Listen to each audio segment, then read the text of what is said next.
Morning সবাইকে। এখনও মর্নিংও আছে, কারণ সকাল এখন 11টা বাজে। তো মেয়ে চলে গেছে স্কুল, ছেলেও স্কুল, বর গেছে অফিস, আর আমি দেখো কত জামা কাপড় কেচেছি। কারণ আজকে খুব সুন্দর মেঘ নেই, পুরো রোদ উঠেছে। এত জামা কাপড়গুলো সব কেচে দিয়েছি, কেচে মেলে দিয়েছি। এই দেখো এগুলো সব মেললাম, আর কিছু আগের দিনের ভিজে ছিল ওইগুলোও মেলেছি। তো চলো এখন ঘরে যাই। ঘরে মানে আজকে বরের অফিসে খাওয়া দাওয়া আছে, অফিসে খাওয়া দাওয়া করবে, তাই জন্য আলু ভাতে ভাত করেছিলাম আর একটু ডাল করেছিলাম, তো ওইগুলো খেয়ে ওরা চলে গেছে। আর আমি এখন পোস্ত করছি, ঝিঙে দিয়ে পোস্ত, আর তার সঙ্গে একটু পটল ভাজা করে নিচ্ছি, তাহলেই হয়ে যাবে রান্না বান্না। এখনও উপরে যাওয়া হয়নি, নিচের কাজকর্মগুলো হয়ে গেছে। এই কাচাকুচির ব্যাপারটা না থাকলে উপরের ঘরগুলোও হয়ে যেত। তো কিছু কারণে আস্তে ধীরে হবে। চলো আবারও পরে আসছি। এদিকটা আবার মেঘ মেঘ করছে, যে দেখো মেঘ মেঘ করছে পুরো। জানি না কি হবে, বৃষ্টি করে নামবে নাকি। থাক, যদি নামে ওই কিছু শুকনো আগের দিনের আছে মানে কালকের, সেগুলো তুলে নেবো। আর এগুলো তো এই সবে দিলাম ভিজে, দেখা যাক কি হয়। এখন তো রোদ আছে, বৃষ্টি নামলে এসে একটু তুলে নেব। রান্নাঘরে চলে এসেছি, আর এই যে পটল ভাজাটা বসিয়ে গিয়েছিলাম, পটল ভাজাটা এবার ঢেলে দেবো। এই দেখো পটল ভাজা। আর তোমরা সবাই হয়তো ভিডিওতে দেখে ভাববে যে কালো কড়াই, এটা কিন্তু নতুন, পুরাতন না, নতুন। আমি কড়াইটা না ঠিকঠাক মাজতে পারি না, কড়াইগুলো ওই ভাজাভুজি করতে করতে কালো হয়ে যায়। তো কিছু করার নেই আমার। এই যে এই হাতে অনেকবার সেলাইন দেওয়া হয়েছে, এই হাতে অনেকবার সেলাইন দেওয়া হয়েছে। আর আমার যেহেতু নার্ভের প্রবলেম, মানে কোমরের যন্ত্রণা, ব্যথায় নার্ভের প্রবলেম থেকে কী হয়, ব্যাঙ্গালোর গিয়েছিলাম, দুটো হাতে ইঞ্জেকশন দিয়ে হাত পুরো ফুলে গিয়েছিল, আর এত জ্বালা যন্ত্রণা করছিল সেই মুহূর্তে। তখন মানে এত এই হাতটাতে বেশি আমি জোর দিতে পারি না সব কিছুতে, অনেকবার। আর হ্যাঁ, সেলাইন তো সবারই চলে, এটা আবার নতুন কি, কিন্তু আমার না এই যে ভেন খুঁজে পাওয়া যায় না এই হাতে, এই ডান হাতে তো, বাঁ হাতে তো পাওয়াই যায় না, ডান হাতে একটু পাওয়া যায়, তাও আবার মাঝে মাঝে লক হয়ে যায়, তো সেলাইন যেতে চায় না, তখন আবার এরকম খুঁচিয়ে খুঁচিয়ে খুঁচিয়ে করতে হয়, খুব অসুবিধা হয়। তাই জন্য আমি কড়াইগুলো ঠিকঠাক মাজতে পারি না, হাতে যন্ত্রণা ব্যথা করে। আর ওই জন্য আমার বর আমাকে বলে দিয়ে, তোমাকে তো বেশি চাপাচাপি করে মাজতে হবে না, ওপরের নোংরাগুলো পরিষ্কার করে দেবে, কালো হলেও অসুবিধে নেই, দেখতে খারাপ লাগে এই যা, কিন্তু মাজা হয় প্রত্যেক দিন। এই যে পটল ভাজা করলাম না, এক্ষুনি কিন্তু ভেজে নিয়েছি, ধোয়া মাজা ছিল, ধোয়া মাজা কড়াইতেই পটল ভাজা করছি, কিন্তু তবু কালো। কিছু করার নেই, কী করবো আমি না পারলে। আর এখন তো জানো হেল্পিং হ্যান্ড পাওয়াই যাচ্ছে না, আর পাওয়া গেলে ওরা কি আর চকা করে মাজবে, মানে চকচক করে মাজবে না, এই হচ্ছে কি ব্যাপার। ওই জন্যই কালো কড়াই ভাজাভুজিগুলো করি। আর দুটো কড়াই এমনি সাদা মতো আছে, একটা ছোটো একটা বড়, ওগুলোতে চিকেন রান্না করলে করা হয়। কী করবো, জগে পানি নেই, চলো জগে পানিটা ভরে নিই। চলো ঝিঙে আলু পোস্তটা এবার করব, আর তার জন্য একটা কড়াই বসিয়ে দিয়েছি। কড়াইতে দিয়েছি পরিমাণ মতো সর্ষের তেল, আর আগে থেকেই তো কেটে ধুয়ে রেখে দিয়েছিলাম ঝিঙে আলু আর হচ্ছে পেঁয়াজ। তো এখন তেল গরম হয়ে গেছে, এখন এগুলো ঢেলে দিচ্ছি, একটু ভাজা ভাজা করে নেব, তারপরে নুনটা অ্যাড করব। ঝিঙের কোনো তরকারিতে দেখলে করতে গেলে দেখবে অনেকটা পানি বের হয়ে যায়, তারপরে আবার যদি নুন দিই, তাই জন্য ভাবলাম যে চলো একটু তেলের মধ্যে একটু ভাজা ভাজা করে নিই, নাড়াচাড়া করে নিই, তারপরে নুনটা দেবো। আর আমি আলু পোস্ত করলে কালো জিরে ব্যবহার করি, তাও প্রায় করা হয়ই না বললেই চলে। তো আমার বর আবার কালো জিরে ফোড়ন দিয়ে আলু পোস্ত করলে খেতে ভালোবাসে, ছেলে মেয়েও ভালোবাসে, আর ওটা তো ভালো লাগে ওর কম্বিনেশন, আলু পোস্তর সঙ্গে কালো জিরের ফোড়ন। কিন্তু আমার শাশুড়ি পছন্দ করে না, তো একসঙ্গে যেহেতু থাকি, খাওয়া দাওয়া করি এই বাড়িতে সবাই, তাই সবাইকার পছন্দ অপছন্দগুলোও মাথায় রাখতে হয়। কিছু কিছু দিন আমাদের পছন্দ মতো করি, আবার কিছু কিছু দিন ওনার পছন্দ মতোও করি।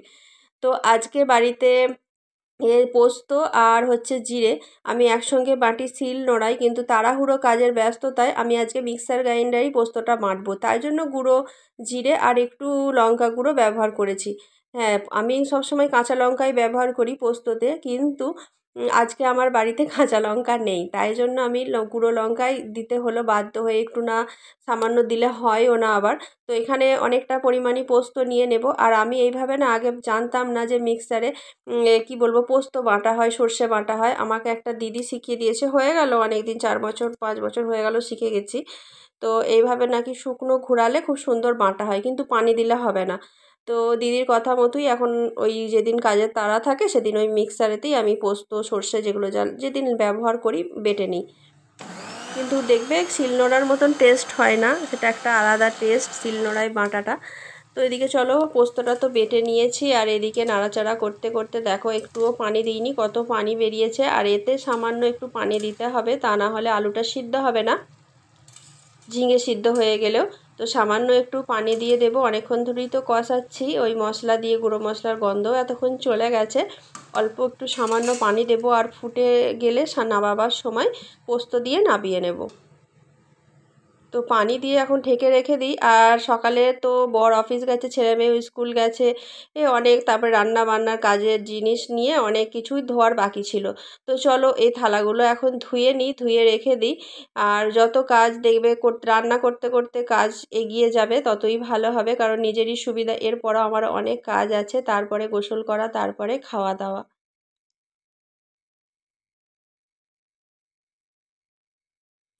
আগে যখন কলের পাড়ে ওখানে থালা ধুতে যেতাম, তো রান্না কমপ্লিট করে তারপরে যেতে হতো। এখন যেহেতু রান্নাঘরের মধ্যেই সব কিছু হয়ে গেছে, এটাতে খুবই সুবিধা হয়েছে আমার। কারণ হচ্ছে রান্না করতে করতে এদিকের কাজগুলোও হয়ে যায়। নাহলে একা বাড়িতে, মানে আমার মায়েরাও তো করেছে তার জন্য বলছি না, কিন্তু এখন দেখবে এত কাজের চাপ বেড়ে যায় আগের থেকে। মানে আগে মানে কি বলবো, জয়েন্ট ফ্যামিলি থাকতো, সবাই মিলেমিশে এটা ওটা করে নিত। এখন তো সব একা একা সংসার হয়ে গেছে, আর নিজের হাতেই সব কাজ করতে হয়। তাই জন্য এরকম একটা রান্নাঘর সবারই খুব দরকার। সবারই আছে জানি, রান্নাঘরের ভিতরে সব কিছু যাতে থাকে, তাহলে দেখবে অনেক কাজের সুবিধা হয়। আমি তো দেখছি, আগেও তো আমি ওখানে রান্না করেছি, অ্যাডজেস্টারের ঘরে কলপারে থালা ধুতে গেছি, অনেক কাজের দেরি হয়ে যেত। আর ছেলে মেয়েগুলোও তখন ছোট ছিল, তারপরে ওদেরকে যত্ন নেওয়া শুরু করতে আমার আর নাওয়া খাওয়া করতে করতে 4টে বেজে যেত। কিন্তু এখন এই ঘরের ভিতর সব হওয়াতে অনেকটা সুবিধা হয়েছে। এতে আমি রান্না বান্না ঘরের কাজকর্ম থেকে শুরু করে তারপরে আমি নিজের মানে দিনের কাজও করতে পারি, নামাজ কোরআনও করতে পারি, একটু ফোন নিয়ে বসতেও পারি, সময় কাটাতেও পারি। আর ছেলে মেয়েগুলো যেহেতু এখন বড় হয়ে গেছে, ওদের পেছনে আমাকে অত সময় দিতে হয় না, ওরা নিজের কাজ নিজেরা করতে পারে। তো চলো কথা বলতে বলতে পোস্তটা হয়েও গেছে, নামিয়ে নিয়েছি। এখন আমার গোসল করাও হয়ে গেছে। সকালবেলা দেখলে তো কত জামা কাপড় কেচেছিলাম, তার সঙ্গে আগের দিনের জামা কাপড়ও ছিল। তো সেইগুলো কিছু শুকিয়ে গেছে, তুলে নিয়ে এসেছি। এখন কি করব, বসে বসে ভাঁজ করছি, কারণ ছেলের স্কুল থেকে আসতে কিছুক্ষণ দেরি আছে সময়। তো আমি ভাবলাম যে চলো এই কাজগুলো একটু এগিয়ে রাখি, মানে কাজগুলো তো সে আমাকেই করতে হবে, করার মতো তো কেউ নেই। আর ছেলে মেয়েরা কি আর করবে, ওদের তো এখন পড়াশোনা করার সময়, ওদেরকে তো আর সবসময় সংসারের কাজে আমি ঢুকিয়ে দিতে পারি না। তাই ভাবলাম যে চলো বিছানাটা তো এত জামা কাপড়ে ভর্তি হয়ে আছে, তাই এগুলোকে গুছিয়ে নিই, তাহলে বিছানাটাও পরিষ্কার হয়ে থাকবে, আর আমারও অনেকটা কাজের এগিয়ে থাকবে কাজটা, বা সুবিধাও হয়ে যাবে। সকালের দিকে অতটা হেডেক থাকবে না এগুলো গোছানোর। তো এখনও অনেক জামা কাপড় আছে, যেগুলো যা শুকিয়েছে সেগুলোই তুলে নিয়ে এসে এখন গোছাচ্ছি। বাকিগুলো আবার সন্ধ্যাবেলার দিকে চেষ্টা করব গোছাতে। তো জামা কাপড় গোছানোর পর ছেলে স্কুল থেকে চলে এসছে, আর যেহেতু ছেলে এখন সাইকেল নিয়েই যায় বাস স্ট্যান্ড পর্যন্ত, তো এসে গরম লেগে গেছে, এই যে মেঝে এরকম থেবড়ে বসে পড়েছে। তো ছেলে তারপরে ফ্রেশ হয়ে নিল, আর মা আর ছেলে মিলে এখন ভাত খেতে বসেছি, গল্প করছি আর ভাত খাচ্ছি। প্রত্যেক দিনটা এরকমই হয়। ছেলে আমার সঙ্গে স্কুলের বিভিন্ন কথাবার্তা, বাসের রাস্তায় সব বলে, আর আমি আরও দুজনে মিলে কথা বলতে বলতে ভাত খাই। এখনকার এই সময়টা সত্যি করেই খুবই ভালো লাগে, কারণ প্রত্যেকটা কথা ছেলেমেয়েরা শেয়ার করে আমাকে, ওর বাবার থেকে আমাকে বেশি শেয়ার করে। তো এখন সন্ধ্যা হয়ে গেছে, সন্ধ্যা ওই 6:30 6টার মতো বাজে। আমার বর অফিস থেকে চলে এসছে, আর ফেরার পথে দেখো নিয়ে এসছে মিষ্টি। এখানে মিহিদানা নিয়ে এসছে আর কাঁচাগোল্লা নিয়ে এসছে। তো ওটাকে বের করে দিলাম। ছেলে তো টেবিলের ওখানে বসেই আছে, আর মেয়ে আছে উপরে। এগুলোকে ঢালাঢুলি করে ওদেরকে খেতে দিই, কারণ ওরা টিউশন পড়তে যাবে। আর আমার বর কি বলবো, মানে মিষ্টি ছাড়া ঘরে ঢুকতেই পারে না। এতক্ষণ তো বকে বকে কমেছে, তা না হলে প্রত্যেকটা দিন। তো আজকেই দেখো মিষ্টি শেষ হয়েছে, ভিডিওটা তো এডিট করছি আমি, আর এটা তো দুদিন আগের ভিডিও ছিল। তো আজকে মিষ্টি শেষ হয়েছে, কালকে তো অফিস নেই, বিশ্বকর্মা পুজোর ছুটি। তো দেখবে বিশ্বকর্মা, তারপরে আবার একদিন পর অফিস যাবে, আবার মিষ্টি নিয়ে হাজির হবে। এরকমই ও, কিন্তু আমি বলি যে যেহেতু বাড়িতে সবার সুগার, মানে তোমার মানে আমার শ্বশুরবাড়ির ফ্যামিলিতে সবার সুগার, তো ছেলে মেয়েদেরকে অত মিষ্টি খাওয়ানো উচিত নেই, কিন্তু ও বলবে ওরা পছন্দ করে খাক, এখন পরে তো জানি সুগার আসবে, খেতেই পারবে না, মেনটেন করে চলবে একটু। তো চলো ছেলেকে দিয়ে দিই। বাবা যখন এনেছে গরম গরম মিহিদানা, তার সঙ্গে হচ্ছে কাঁচাগোল্লা, তো ছেলে মেয়েদেরকে এই দিই খাইয়ে আজকে পড়তে পাঠাবো।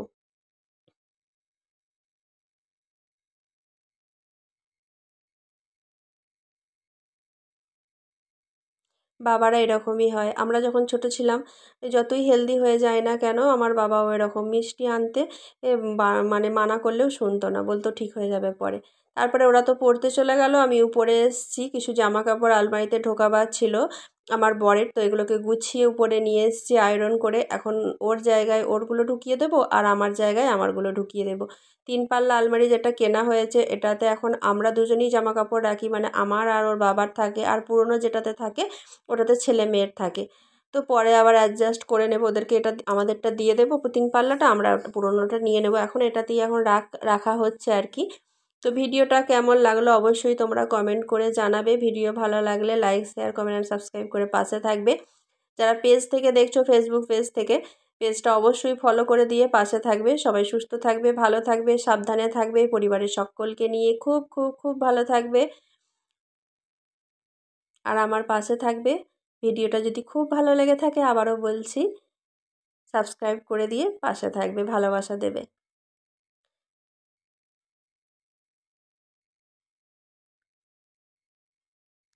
আলমারিটা একদিন ভালো করে গোছাতে হবে, কারণ হচ্ছে দেখলাম এই খুলে যে অগোছালো হয়ে আছে, তো ওটাকে নিয়ে একটু বসতে হবে, দেখি কবে বসা যায়।